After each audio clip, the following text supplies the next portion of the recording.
everyone, welcome back to my channel. I hope you're having a great day so far, and I am so excited to show you a few plants that I got this month. It's just about the end of January, and although I've been trying to control my collection a little bit more than I have in the past, I did still find a couple of plants that I just couldn't pass up. So I'm going to go through those today and show you some repotting and kind of where I ended up putting these plants. And there is another plant related item at the end that I'm very excited to show you as well. So yeah, I guess let's just get into it. So the first plant I have here is a Staghorn Fern. I have one Staghorn Fern. It's much smaller and it's a different variety. This one I saw at a local nursery, and yeah, I've seen it before and I didn't get it, and then I kind of wish that I had, and so then I saw it again, and that nursery was having a big sale, like kind of a winter sale, so I decided to go ahead and pick it up.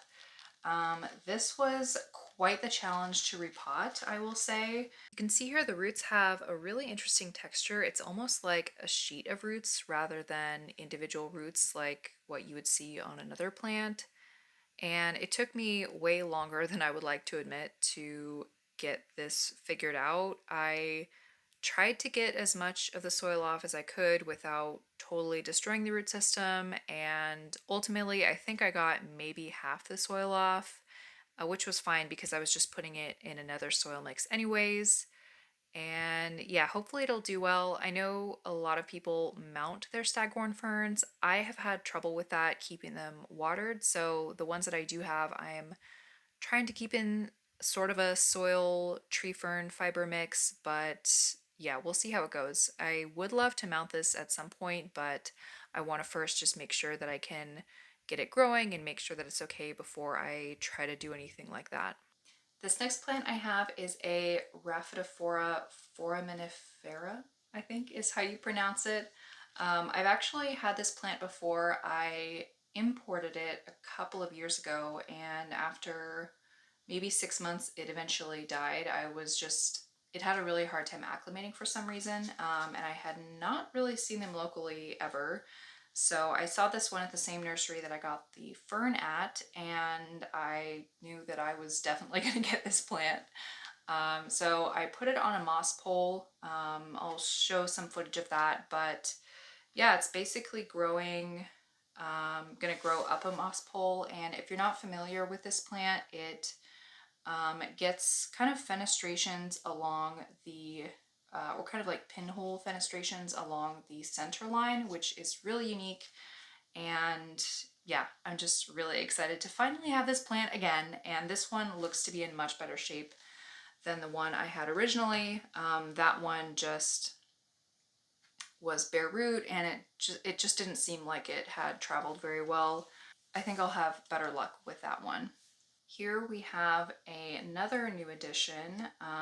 This one is an anthurium, and I don't usually go for this type of anthurium. I tend to like more velvety leaf ones, but this one I think I actually found at like a hardware store. I was not looking to buy a plant, but as we walked by it, my husband said, "Hey, that plant's really cool," and I really don't need much motivation at all to get a new plant. So I was like, yes, let's definitely get it. And yeah, I'm really loving it. I'll include some footage of the leaves because they are just so dark, and they're almost kind of like this dark blue-green color, and it does have flowers as well. These are kind of like I don't know, really deep purple almost.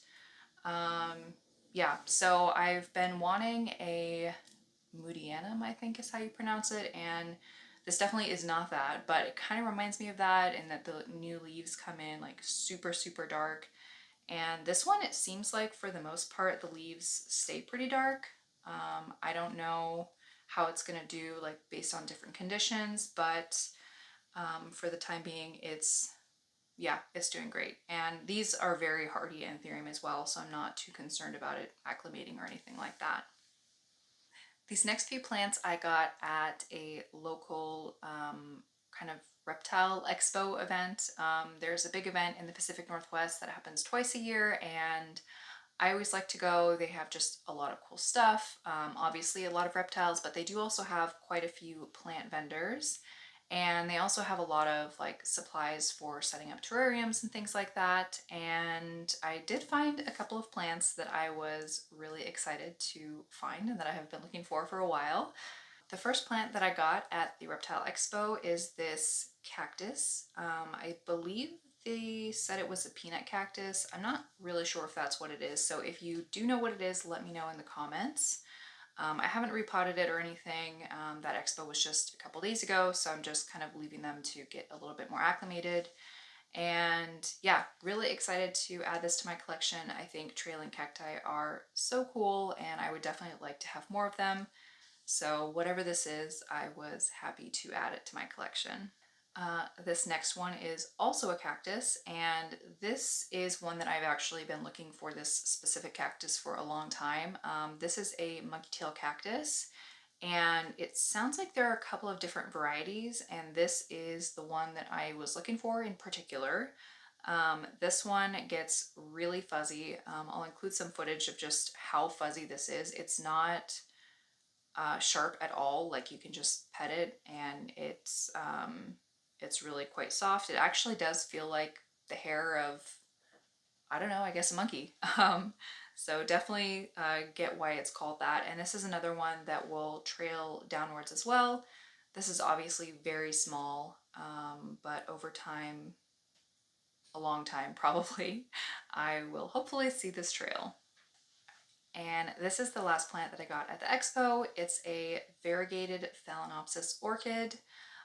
It looks super healthy. All the orchids they had were like in really great condition. This is a vendor that really specializes in orchids, and they're local kind of in the Pacific Northwest. So I was definitely happy to find this and happy to support that business. Yeah, the roots look super healthy. Again, I haven't changed the medium or potting situation at all just because I got it a couple days ago. I don't think it's in a bad situation at all. I probably at some point will repot it, but yeah, for now it looks like it's doing well. And I have no idea what the blooms on this one will look like. I recently just got a Phalaenopsis orchid to rebloom for me after probably 5 years of having it, so I think that's kind of what spurred my interest in getting more Phalaenopsis orchids, because now I have some hope that I might actually get them to bloom at some point.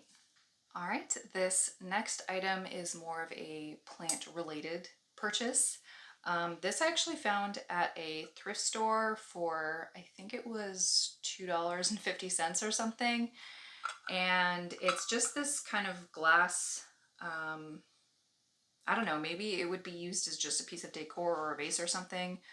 So it's all glass, but then it has this like metal piece at the top, which you can take off. And yeah, I just thought that this was really perfect for a terrarium. It's, I think, large enough to have a good ecosystem. Sometimes, like in the past, I've tried to make ones that are smaller than this and they work, but it's just a little bit difficult to like really find plants that will stay small enough for that. Whereas this one, I think there's a little bit more room for things to grow. Also, the size of the opening is, I mean, it's definitely small, but I think it's going to be large enough to kind of maneuver things around with, I don't know, a chopstick or something. And then I just think this top part is really cool, and once it's all like put together, I think it's going to be really cool. I'll definitely make a video when I build this terrarium. I think it's going to be a really cool one, and yeah, was definitely excited to find that. The last new addition is a baby crested gecko that we got at the Reptile Expo. It's only about 3 months old right now, so I have it in this little kind of temporary enclosure that I made. It'll probably stay in here for 3 or 4 months until it's large enough to go into its permanent enclosure.